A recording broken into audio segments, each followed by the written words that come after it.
પડીકા સંસ્કૃતિ છે જે એ કેટલી જોખમી છે આપણા માટે, એ અમને સમજાવો.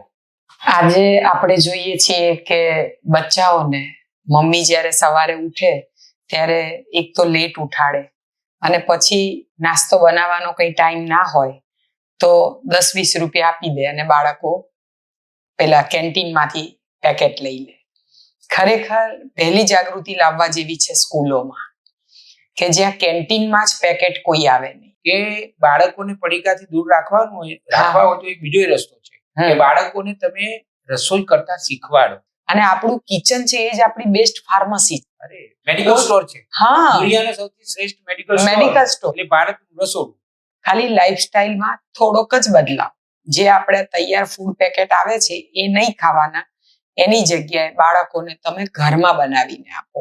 પહેલા આપણે ઘરમાં મમ્મી સેવ મમરા બનાવતી, ઘરે ખાખરા બનાવતી, અથવા તો પોપકોર્ન, ધાણી આવું બધું વઘારીને આપતી હતી મમ્મી. આપણે જોઈએ છીએ કે અત્યારે ડેરી, બેકરી આ બધું જે લોકો બચ્ચાઓ બહુ વધારે પ્રમાણમાં લઈ રહ્યા છે એના કારણે બાળકોમાં ઓબેસિટી વધી રહી છે. અને ઓબેસિટીના કારણે બાળકો અત્યારે આપણે જોઈએ છીએ કે કેટલા બાળકો અમારી પાસે આવે છે કે જેમને એપિલેપ્સીની તકલીફ છે, કોઈને સુગરની તકલીફ છે, કોઈને આટલા નાના બાળકને હૃદયની તકલીફ પણ આવે છે. આજની માતાએ આ જ સમજવા જેવું છે કે આ બ્રેડ, બર્ગર અને પીઝા એ છે નરકના વિઝા. મા બાપની પણ એવી ટેવ કે શનિ રવિ તો બહાર જ જમવાનું.